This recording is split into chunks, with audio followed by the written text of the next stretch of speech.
What's up, everyone? Welcome to the channel. I'm unsure if now I'm not muted. I was just about to check. Welcome to the channel. This is going to be another horror hall of fame, where today I'm joined by HorrHer to talk about Insidious. This is a very interesting movie. It's one of those like early 2000s sort of. Is this a PG-13 movie?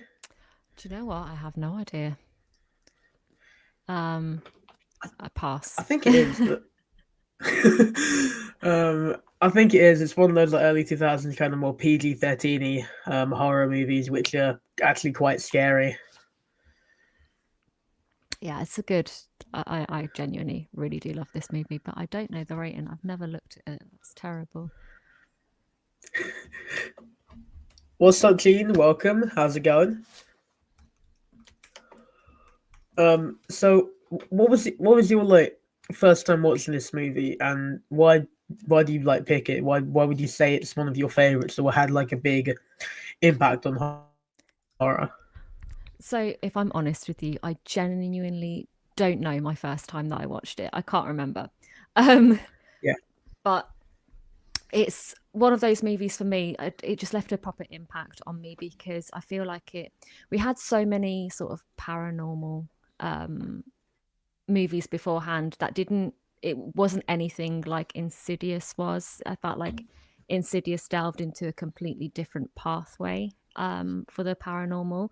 I know, like paranormal movies, they could be quite a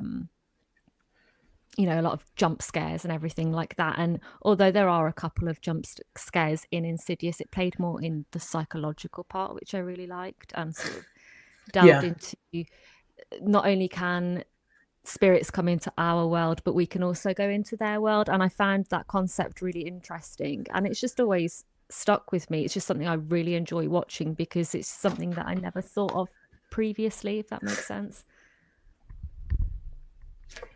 yeah. No, I mean, I can understand that the idea of like Insidious and like the further and everything like that in the franchise is really cool. I'm interested to see where they go with the spin-off, which is apparently supposed to be more about the further. Yeah, I'm really excited for that, but I really hope they don't ruin it. There's not, in my opinion, a bad Insidious movie. I like them all, but I feel like the last one wasn't necessary. I enjoyed it for what it was, but I felt like it wasn't necessary, and I hope that they steer away from that sort of path when they do this spin-off, because it has really great Yeah. potential. Yeah, I mean that's understandable. I mean the first two, even like the third one as well, they're all sort of connected with each other. And the fifth one as well. The fourth one is there as well. It's not necessarily bad, but it's just not exactly as best as the other ones. The fifth one also I found it wasn't as good as the others, but um, it's still in the same sort of story. Yeah, the first three are definitely the top. I think the third one's the scariest. That's the one. I don't Yeah, get scared by horror movies at all. The only thing I get scared of is dinosaurs, which is really random. So when I watch Jurassic Park, I will actually genuinely be scared. But when I watch horror, I don't. But I recently watched the third one for the first time in a long time, and I forgot how scary it was that it did at one point actually make me jump, which is really rare. So I like that they could tap into yeah, that side of me personally, because it's not something that I experience very often. But like you said, the stories are linked so well. Like the first two, I really see as sort of one movie because it links yeah, in so perfectly. Everything starts to make sense as to what happened in the first one, like the unknown things that happen, like the banging on the door, and then that's all of a sudden explained in the second one that it's actually, him in the father, and he's come and he's the one who's banging on the door. And I think it just connects everything like a puzzle so well. It just gives you all the missing pieces that you didn't quite get in the first installment. But yeah, I yeah, genuinely think that that's really clever. yeah. I mean, I definitely agree. The first two are basically just one big movie. The first one basically ends, and then the second one picks up basically directly after it. Um, and I do love how like the the demon which possesses our lead, well, one of our leads, the dad. I can't remember his name for some Josh. reason, even though earlier. Yep, Josh, that's it. He was actually really creepy, and I liked the twist with him that it was like a serial killer and everything. Yeah, and I like that it wasn't quite what you were expecting, because you thought it was this old woman, and then all of a sudden there's this whole backstory in the Yeah, second one of actually a man who was quite mentally abused and physically abused by his mother, and just his mental state. And the fact that he wants to then take over somebody else's body and be sort of alive again. yeah, Everything to me was just really well done and really well put together. And I think that, obviously you have Lynn Shay in there as well, as yeah, Elise. And I think that's one of the greatest characters to come out of any horror franchise, because she's so connected in every single way to all sides that her character is just extremely enjoyable to watch. I am one of those people who does genuinely believe in the paranormal, which I know is not a very popular opinion, I guess, these days. But I've experienced things myself, obviously nowhere near as what they portray in these movies, because it's Hollywood and they go over the top. But her character, I just yeah. think she's so well written and so well performed that every single bit of her journey that you watch is just really enjoyable. And the fact she died in the first one, but they found so many ways to bring her back, I thought that was really good as well. Yeah, it really was. I love the way that they were able to bring her back by, doing a prequel and then also like having her be in the further. Yeah, What's and up, Kyle? hey, Kyle. But her knowing everything and her being so, almost knowing what's coming in a way because of all the signs that she has had. She knew that she was going to die the way that she did. Spoiler alert, sorry. But Yeah, she knew that she was going to die, and you find out in the third one, that she found that out, that she was basically going to die at the hands of this being. But it all just connects so well. I don't know. There's not, I can't talk about one movie without talking about the others, just because it all fits in really perfectly. yeah, it does. And I mean, these were of course done by James Wan, and he's just great with his horror movies. He's done Saw, Conjuring, Insidious, Malignant. So many great horror movies that he's done, and I'm interested to see his take on Creature from the Black Lagoon. Oh, 100%. He's one of the most phenomenal directors. I think he fits the horror genre extremely well, and he knows which routes to take without making it too boring or too over the top. He's very cleverly minded in that way. He knows what to do, and I think he will do a really good job as a director for that movie, if I'm honest with you. It fits him well. Yeah, it does. And one of the things which I love about these movies is just, he always gets Patrick, was it Patrick Wilson, I believe his name? Yes. Yeah, he always gets him in almost like all of his movies. It's great. If only he was in a Saw movie, then it would be Oh, perfect. But that would just be the cherry on top of the yeah, cake, wouldn't it? But he's but I really mean, good at suspense as well, I do find. yeah, even from like the opening of this first movie, Hmm. you feel sort of uneasy from like the shadows in the background and everything during the opening sequence. You do, and also the way he intertwines everything with the music, and even the song that she writes, that the what's the name in it, Renee, even the song that Yeah, she writes, um, it's so it really like makes it fills the atmosphere. It kind of gets you not quite comfortable, but sort of ready for anything, if that makes sense. yeah, He's just extremely, he thinks things out very well. And like you said, with the opening, it's automatically, it throws you into the atmosphere and into the feelings of what is going to be upcoming, and that doesn't stop in the first movie, especially. No, it keeps going through every movie. and I feel that my only like issue with this first movie is how much the baby cries, because it was genuinely getting annoying. Because I had like my headphones on while I was watching it, just constantly in my Yes. ear. No, that is I 100% agree with you on that. It's a little bit it starts grating on you. Don't watch it if you have a Yeah, headache because it's genuinely not going to help um at all. But I like in the first one how they had the story as well, sort of based around Dalton. And you don't really see Dalton in it very much because he's obviously in what they think is a coma, and but everything that happens around him and it surrounds him and it's him that's haunted. I like that aspect as well, that it doesn't just have to be a place, it can be a person who yeah, has these attachments or who has these abilities like he does, to go into other realms.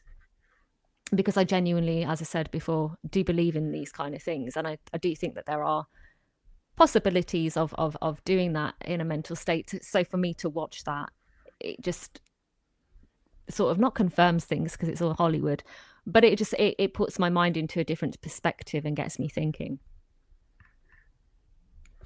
yeah, definitely. And the thing which I liked about the dad and the son, Josh and Dalton, in this movie was that they both have the same abilities, but the dad's just completely forgotten about it because he was like he'd repressed all the memories. Mm. And then of course you learn that Dalton has it, and then um, the mum is the one who actually starts seeing everything.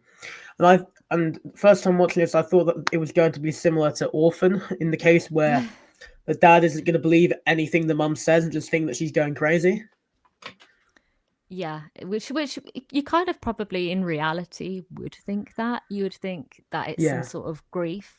Again, that plays into the psychological, but you would think that your wife was grieving or going through some sort of emotional or mental breakdown. So I like how they handled that. Um, yeah, I like, you obviously have Josh's mom played by Barbara Hershey, who's just phenomenal, um, to sort of back it up as well. And the way that it was handled, I thought was quite smooth and quite graceful, as graceful as you can be in a Hollywood movie.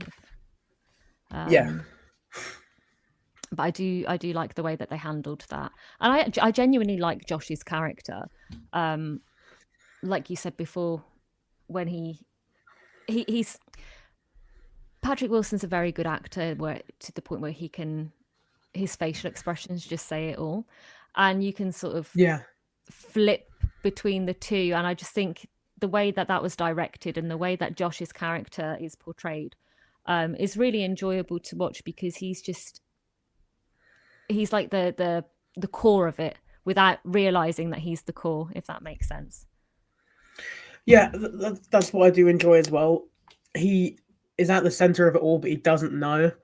Hmm. And I mean, what do you think about the demons in this movie? Or I guess the things in the further. What do you think about their designs and just what they are?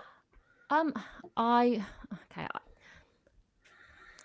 as far as Hollywood goes, I like them because it's Yeah, especially the one in the first movie, because it's so in your face, and it can, the way its design is almost like a devilish. Um, yeah, so I really like the way that that one was. That's my favorite sort of portrayal in out of the demons and the sort of supernatural beings in the franchise. Comedy relief, yeah. 100%. yeah, You cannot go wrong with those, with Specs and Tucker. You can't go wrong with them at yeah, all. They do sort of bring, Mr. Hot Take said, they bring some sort of comic relief, which is so enjoyable in such a serious theme, that you can't help but love those characters. yeah. I mean, it's it's really good because most of the film, is more serious, insidious, and more creepy, and then you have like some comedy in there as well, which is good because I don't like films that are too overly serious. You need some sort of comedy in there, or else it'll just feel like way too much. I agree. And I'm one of those people in real life who, when there's a really serious matter, I sort of crack jokes, or I'm the person who likes to make everybody sort of have a not take everything so um serious and to heart, and just try and lighten up the air. So to have those characters, for me, I think you do need that in any movie, Yeah, in any, regardless of the content. You do need those sort of characters. Yes, you don't need to always go over the top, but you need a character that makes you feel comfortable in a situation where you wouldn't feel comfortable, and they're Specs and Tucker are those characters. yeah, definitely. And well, I mean, another thing about this, I agree. Yeah, everything in life is serious. No jokes aside, everything should just be serious. There's just you're not allowed to make jokes anymore. No, no, straight face, no We're not jokes. we're not banning jokes on this channel. Sorry, guys. If you make jokes, you're gonna get banned from the chat from now on. Understandable. But yeah. So, what do you think about the fact that this movie doesn't really have much gore? You know, like this was released, I think, during late 2000s, Mm. like right between the shift where it was like right between torture porn and just like late 2010s where it was more. How can I don't know how to describe late 2010s. Just It's a there weird was one, torture isn't it? porn. But Yeah, you, like you know me, I love gore. I do genuinely really love gore. But if I can find a movie that psychologically pleases me, then I don't need that gore. I don't need any blood. I don't need any of that, because it has a completely different effect on you. So, my favorite movie ever is Scream, and that's obviously quite bloody. And then obviously I love the yeah, Terrifier series, which is completely over the top gore. Um, but there's a side to me that really likes the psychological aspect of things and things that get you thinking. And this is one of those movies for me where I don't need any of that. I don't know what you think of that, but I don't need any of that to enjoy this movie. yeah. No, I agree. I mean, there's like very small bits of like blood, I guess, with like the bloody handprint and everything, but Mm. there's not a lot of it, which is good for this movie because I'm just gonna Google it. Was this movie PG-13? I don't know. It's like a 15 over Uh, here, which means it's either an R or it was Insidious age rating. Yeah, it was PG-13. so they're not going to have an enormous amount of gore in that anyway. Yeah, they won't have an over like exaggeration amount of gore. Yeah, it is PG-13. 2010s by the time of Ghosts. Yeah, Ghosts and I guess some slashes as well. And then it was starting to get into the point where we are now, where it's like just really trippy psychological horror with a load of gore, which Yeah, I'm fine with.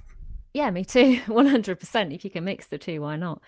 Um, but 2010s were definitely a weird sort of time for the horror. I don't know, a bit of an odd one for me.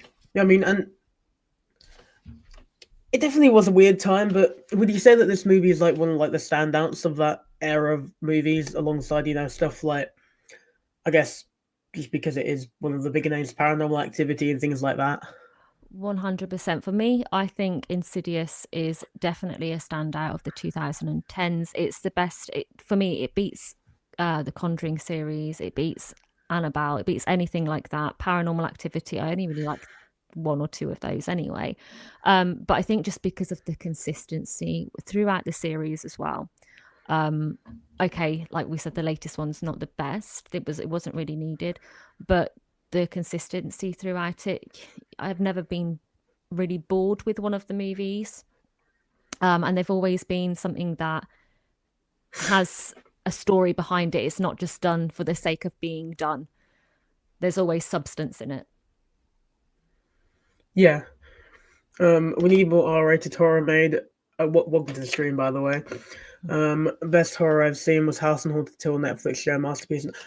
Speaking of Netflix shows, if you like a good like horror Netflix show, I recommend another one which Mike Flanagan did, which is if you haven't seen it, Fall of the House of Usher. It's incredible. It was one of my favorites.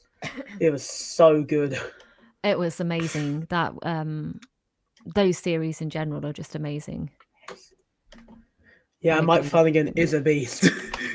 I'm really excited for his Exorcist movie, which, speaking of The Exorcist, would you say that this movie is sort of influenced by it? You got the kid with demons, and also he is literally like lying in bed most of the movie.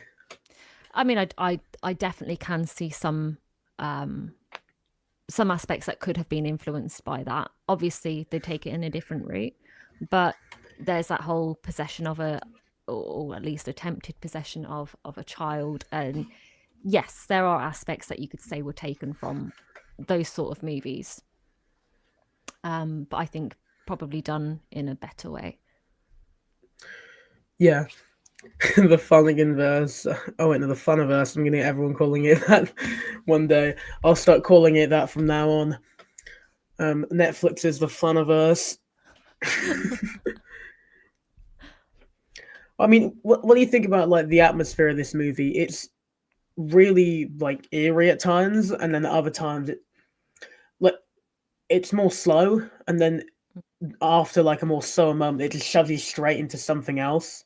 Mm-hmm. Would you say that was like a poor aspect of the movie, where like it goes from like a bit of a slower bit to like just straight like shoving your face down into some like demon or something? You can look at it in two ways. So for if you're somebody who wants to go and watch something that's sort of consistent and on the ball, then yes, that can be quite a frustrating aspect of the movie. If you're looking into how hauntings actually go, they're never consistently active. There's always breaks, there's always quieter times, which I think these movies actually played quite well, because I don't know who in the chat believes in the paranormal or anything like that, but I personally, I'm going to sound like a psychopath now. Personally, I grew up in a haunted house, and there'd be times when it was extremely quiet, and then times where there was just a lot of activity and you wouldn't expect it. So it depends really on what mindset you're looking at the movie. If you don't believe in the paranormal and you think it's all a load of rubbish, and you just want to watch a movie that's got a lot of action, jump scares, and that's going to keep your mind going, then that can definitely be an aspect of the movie that you're not going to enjoy. But if you're like me and you look at it in a different way, then it's still enjoyable. I don't find the quiet moments boring. No, I mean, I don't really find them boring either, because even if it's quiet, there's still sort of something going on in the background. Unless the baby's crying, in which case I genuinely wanted to rip my ears out. But that's besides the point. It's still a fun movie. I pray for myself if I haven't become a parent. But yeah. But like you said, sorry, I was just swallowing. There's always something going on in the background, and some things you just have to keep your eyes open for. Yeah. Love the hidden guest in TV and shows. Yeah. The atmosphere of Insidious is definitely its main selling point. The other side is just super eerie. Yeah. The further is one of the best parts, and I love the whole like idea of like just this like red door which you can just go through into this other universe, and it's just in your mind pretty much. Yeah, and the way that it opens up all the door opens up to everybody, but just in a completely different way. I really like that. That the thought that everybody could have that door. It's just who opens it up and who has that ability to actually go through. I really enjoy that. I think The Further is a very clever little gem of the movies, because you don't see it in any other of these paranormal movies. You don't see, the average person just being able to walk through to another realm like that. And if you Yeah. do, it's not done very well. Like the Poltergeist, that's probably in one of the other movies where you can see, you know, somebody actually goes into a different realm. But with Insidious, it's completely different because you see everything there, you see all of it, and it links together with the normal world really well. Yeah. I keep on saying I really mean, well I a must lot, but admit, yeah, I mean, I must admit, I've never seen Poltergeist because all I've ever heard from it is that my dad was terrified of it. But at the same time, he's a wimp when it comes to horror movies, so I don't trust him. So I'll probably watch it at some point next year. it's not that I did not bad. like the Red Door; it bored me. Not the movie, as in like the actual door in the franchise. I don't know if you're talking about the movie or the door. I think he's talking about the movie, which it is Yeah, the weakest movie of them all. It wasn't needed. yeah, it definitely is. I mean, things the like they're like the like family story was like done pretty much. Mm. I don't know why they needed to bring it back. They could have just told a different story like they were doing with the other ones. They could have literally just done a spin off like they're doing now. But the thing is, aren't they making like a spin off called like Thread? And then they're also making another Insidious, like Insidious 6 or something like that? As far as I'm aware, yeah. That's the last I heard of it. Is they were doing the Insidious 6 was I believe to come out next year, but I don't know if they're still planning on doing that. But yeah, they're Yeah. definitely doing that the spin-off, which I think if they do it well, it would be good. But I just don't know how they're going to go around it Yeah. because obviously they need that. For me, Elise is a main part of it. Nice pun. Who's as scary as the Exorcist? Not at all. I mean, I can kind of agree. I don't really find The Exorcist scary, but the thing is, you got to think people like us, we watch horror movies basically like every day, or at least I do. I'll watch some horror oriented thing, or I'll talk about some horror oriented thing at least every day more than once. So I think that's probably why a lot of people call it the scariest movie ever. I think because of the times when it was released as well in the 70s, you didn't see anything like that. I've Yeah. spoken to my mom and my partner's dad about it, and they both had the same sort of experiences where it scared the absolute crap out of them. But audiences these days, we've evolved so much that when we watch that, it's more funny than scary. I mean, as a kid, when I watched it for the first time, I found it hilarious. I didn't find it scary at all. I just think it's how audiences have evolved. Yeah, I think the thing like now is that like you can basically see worse stuff online from like things that happened in real life, just from like opening Twitter for 5 seconds or like going to YouTube Shorts or Instagram Reels. I mean, this isn't like horror wise at all, but it definitely terrified me. It was just the music that I heard. It was just all the most brain rotted stuff ever. And the thing is, everybody Another horror has a that stayed with platform me now. is the Old Pet Cemetery. Yeah, I've not seen I the old one, if I'm I honest. agree. I watched it like last year when I did like when I started reviewing all the Stephen King movies. Gonna get back to it at some point next year. Well, this year technically. It's already like in 2 days. I'll just say this year.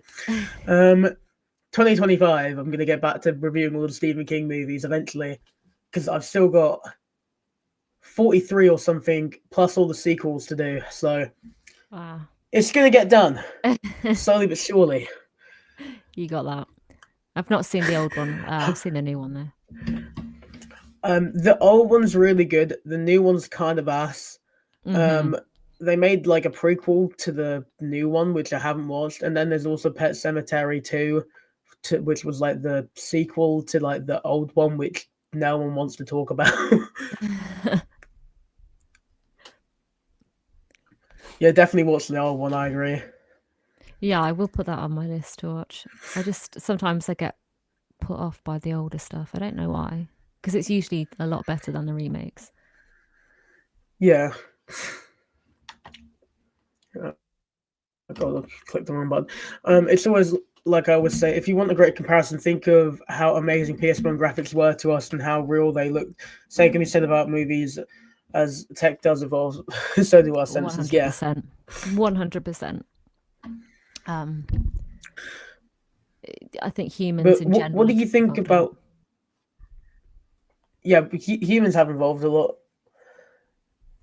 Thankfully, but what do you think about like how this movie, like in my opinion, it perfectly balances like psychological horror and supernatural horror like perfectly together. Like you got the mum having like a breakdown like every like 5 seconds in the movie, and then you also have all the hauntings and everything. Yeah, I think there's a perfect balance, which is why it's my top three horror movies of all time for me personally. It's just everything just seems smooth. So like you said, you have Renee having these little breakdowns, and then she sees something from the corner of her eye, but she knows that it's there. It's not just a light or whatever. Yeah. Like and everything is just, it's all in the writing, all in the direction, everything just molded together extremely well.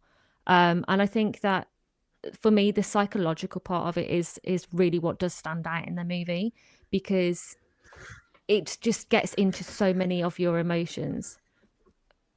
What's in my top three? Yeah, get careful with this.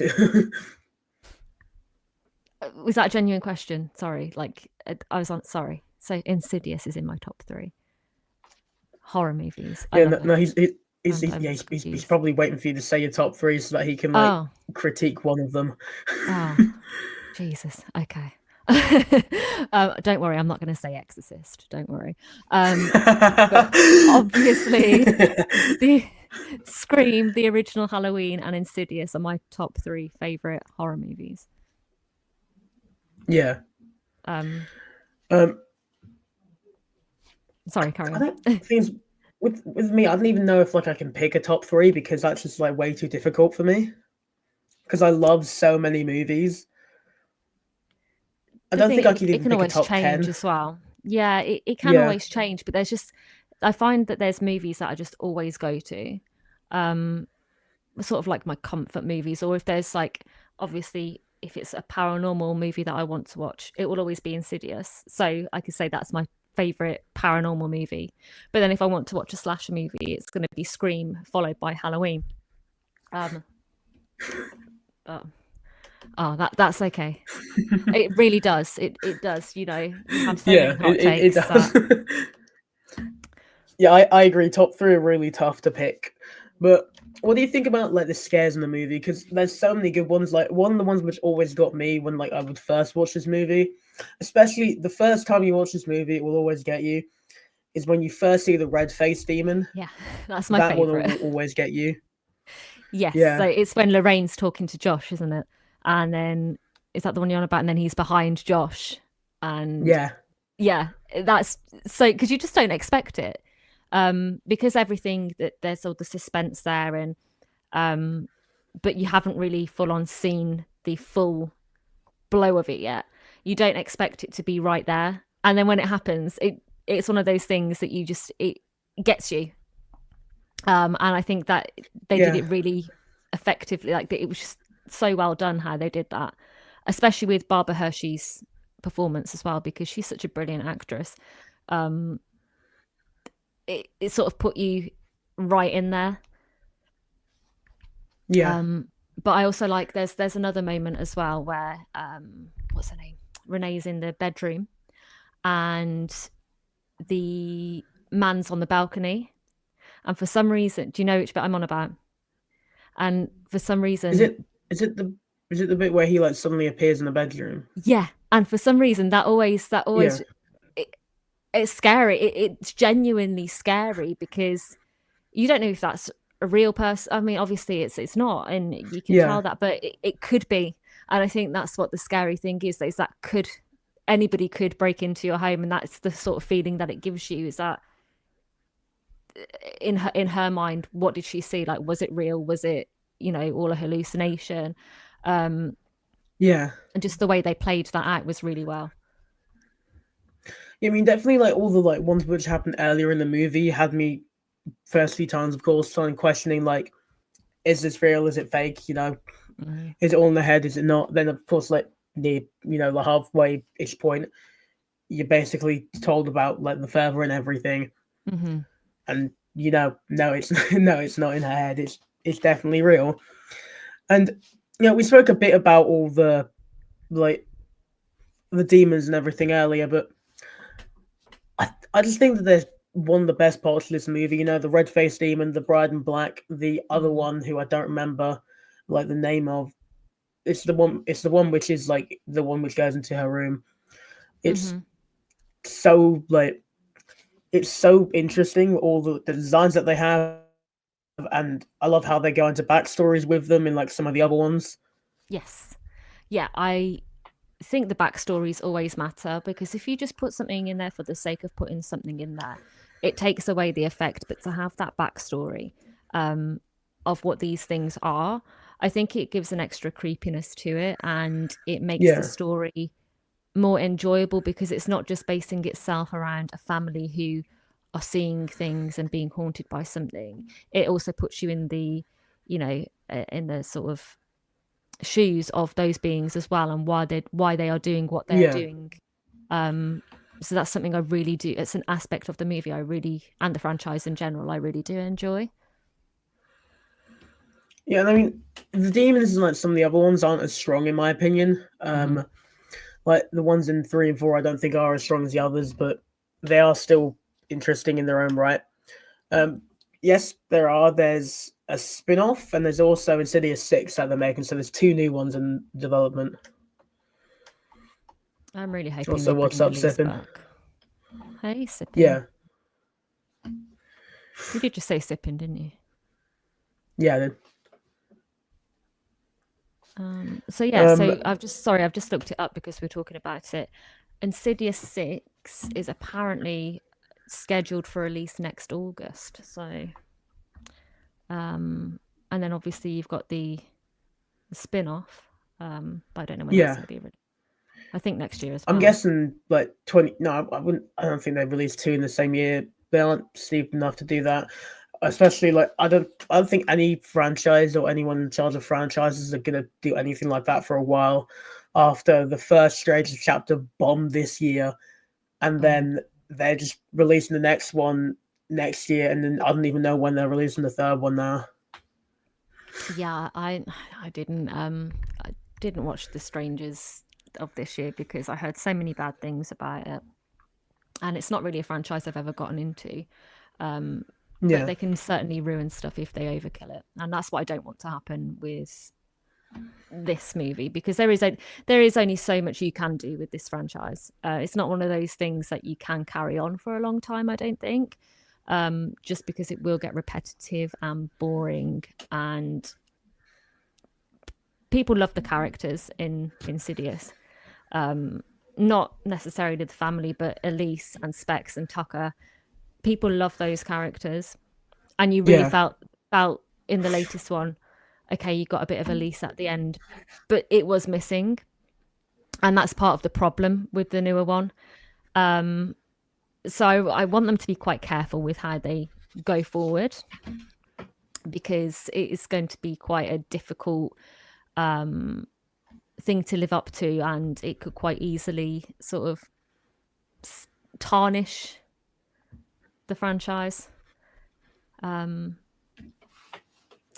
That's where I yeah. I stand mean, on it I anyway. agree. I was having this conversation with a lot of other people recently, where like you don't want to make too many sequels to a movie, or else it will just become a bit overkill.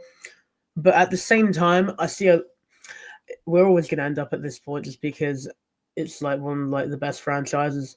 I Hmm. see a lot of people saying it about Scream 7, Mm. and I've just got to say, if you think 7 movies is a lot for a horror franchise, welcome to the world of freaking horror, because some franchises have like 15 to 20. Oh yeah. Go watch a Puppet Master or Demonic Toys movie. Those franchises have like 25. The Evil Bong Cinematic Universe has 25 movies, just saying. Yeah, I mean, you can even look at the Halloween franchise. Look how many, there's more than seven in, I'm pretty Yeah. sure. in the Halloween. Yeah, it's 13. Yeah. Sippin, now he's reviewing them. Shout out Sippin. That's true. Um, And look at the Friday the 13th movies. They were fully overkill with the amount that they did. yeah, they I swear, like you have Friday the 13th, Friday the 15th Part 2, Friday the 13th, what's it, Part 3. I don't know why the hell I couldn't think of Part 3 after the same Part 2. Final Chapter, A New Beginning. Whatever the one after that is, the one with Tommy where he brings Jason lives, the one with the Jason versus Carrie, pretty much. The one in New York. Jason Goes to Hell. There's another one in between that I don't remember. Jason X. Then Friday the 13th remake, Freddy vs. Jason. There's like 12 of them. Like, yeah. So it's. I don't think seven's too much if you do it right. Yeah. I gotta say maybe one more just so they make 13 because that'll be funny.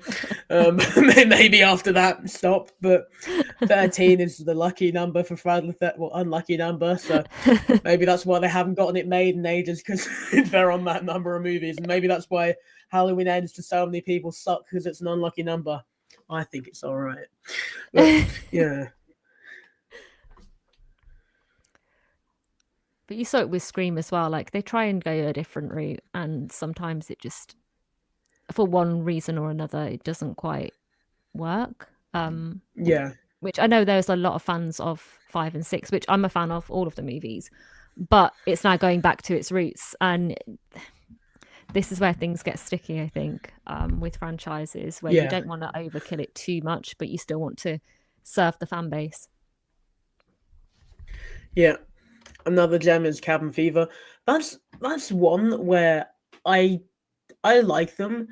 I haven't seen all of them because there's so many that I didn't even know it had sequels. I just knew it had a remake.